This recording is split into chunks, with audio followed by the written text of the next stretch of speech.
Baik, Assalamualaikum warahmatullahi wabarakatuh. Puji syukur kehadirat Allah Subhanahu wa Ta'ala atas segala rahmat, karunia, serta nikmat iman, nikmat Islam, dan kesehatan dan kesempatan yang telah diberikan kepada kita, sehingga kita dapat mengikuti dan menyampaikan materi ini dengan baik. Salawat serta salam semoga senantiasa tercurah kepada junjungan kita Nabiullah Muhammad SAW, keluarga, sahabat, dan seluruh umatnya hingga akhir zaman. Perkenalkan, nama saya Sakia Puji Lestari dengan NIM 23044111795. Saya mahasiswa program studi informatika Universitas Cokro Aminoto, Palopo. Baik, pada kesempatan kali ini, saya akan menyampaikan materi yang berjudul Adab Bermedia Sosial. Teman-teman sekalian, di zaman sekarang yang hampir tidak ada satu hari pun yang kita lewati tanpa membuka media sosial. Mulai dari bangun tidur hingga menjelang tidur kembali. Tangan kita hampir selalu memegang telepon genggam. Kita membuka WhatsApp untuk membaca pesan, Instagram untuk melihat unggahan, TikTok untuk menonton video, Facebook untuk mencari informasi, dan YouTube untuk belajar maupun mencari hiburan. Lalu, apakah kita sebagai seorang muslim, kita boleh menggunakan media sosial? Jawabannya tentu sangat boleh. Akan tetapi, Islam mengajarkan bahwa setiap nikmat yang Allah berikan harus digunakan dengan cara yang baik dan penuh tanggung jawab. Teman-teman yang dirahmati oleh Allah Subhanahu wa Ta'ala, media sosial sebenarnya hanyalah sebuah alat, sama seperti pisau. Pisau bisa digunakan untuk memasak, tetapi juga bisa digunakan untuk menyakiti orang lain. Begitu pula media sosial, kalau digunakan untuk belajar, berdakwah, berbagi ilmu, dan menjalin silaturahmi, maka media sosial akan menjadi sesuatu yang sangat bermanfaat. Namun, apabila digunakan untuk menyebarkan kebencian, berita bohong, menghina orang lain, atau membuka aib seseorang, maka media sosial justru bisa menjadi sumber dosa. Karena itu, kita sebagai seorang muslim, kita harus memahami adab ketika menggunakan media sosial. Allah Subhanahu wa Ta'ala mengingatkan kita dalam surat Al-Kahf ayat 18 yang berbunyi, Bismillahirrahmanirrahim. ما يلفظ من قول إلا لديه رقيب عتيد. yang artinya tidak ada suatu kata yang diucapkan melainkan di sisinya ada malaikat pengawas yang selalu siap mencatat.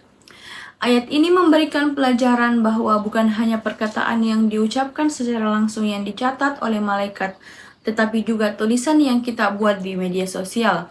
Setiap komentar, setiap status, setiap unggahan, bahkan setiap pesan kita kirim kepada orang lain akan menjadi bagian dari amal yang kelak akan dipertanggungjawabkan di hadapan Allah Subhanahu wa Ta'ala. Maka sudah seharusnya kita berpikir terlebih dahulu sebelum menulis sesuatu. Rasulullah SAW pernah bersabda, barang siapa yang beriman kepada Allah dan hari akhir, hendaklah berkata baik atau diam. Hadis ini sangat sesuai dengan kehidupan kita saat ini. Kadang kita begitu mudah menulis komentar yang kasar hanya karena merasa tidak bertemu langsung dengan orang tersebut. Padahal, satu komentar yang kita tulis bisa membuat orang lain sedih, kecewa, bahkan kehilangan semangat. Oleh karena itu, biasakan bertanya kepada diri sendiri, apakah komentar kita ini bermanfaat? Apakah komentar kita ini sopan? Apakah Allah ridha jika saya menuliskan kalimat ini? Kalau jawabannya tidak, maka lebih baik kita diam. Teman-teman sekalian, pernahkah kita menerima pesan yang bertuliskan sebarkan ke semua grup? Atau berita yang judulnya sangat mengejutkan? Jangan langsung percaya. Islam mengajarkan kita untuk melakukan tabayyum, yaitu memeriksa kebenaran berita terlebih dahulu. Jangan sampai karena terburu-buru menekan tombol bagikan, kita justru ikut menyebarkan kebohongan kepada banyak orang. Ingatlah, Satu kali membagikan hoaks bisa menimbulkan keresahan bagi ribuan orang. Hal lain yang sering terjadi di media sosial adalah gibah atau fitnah. Kadang kita ikut mengomentari kehidupan orang lain, kadang kita ikut membagikan gosip yang belum tentu benar, padahal Islam melarang kita membuka aib saudara kita sendiri. Media sosial bukan tempat untuk saling menjatuhkan. Sebaliknya, jadikanlah media sosial sebagai tempat menyebarkan salam, doa, ilmu dan kata-kata yang menenangkan di hati. Bayangkan apabila setiap hari kita membagikan suatu ayat Al-Quran, satu hadis, satu ilmu yang bermanfaat, kemudian ada orang lain yang membacanya dan mengamalkannya, insya Allah pahala akan terus mengalir kepada kita. Inilah salah satu keistimewaan media sosial. Media sosial bisa menjadi ladang amal jariah apabila digunakan dengan benar, oleh karena itu, marilah kita mengisi media sosial kita dengan hal-hal yang bermanfaat. Teman-teman yang saya hormati, dari pembahasan tadi dapat kita pahami bahwa media sosial bukanlah suatu yang harus dijauhi. Yang harus kita jaga adalah bagaimana cara kita menggunakannya. Jangan sampai jari-jari kita lebih cepat mengetik daripada hati kita berpikir. Mari kita jadikan media sosial sebagai sarana untuk menyebarkan ilmu, menjaga silaturahmi, memperbaiki motivasi, dan mengajak kepada kebaikan. Semoga Allah Subhanahu wa Ta'ala senantiasa membimbing kita agar selalu menjaga lisan, tulisan, dan perbuatan kita, baik di dunia nyata maupun di dunia maya.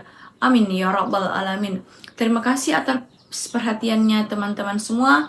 Kurang lebihnya mohon dimaafkan. Wassalamualaikum warahmatullahi wabarakatuh.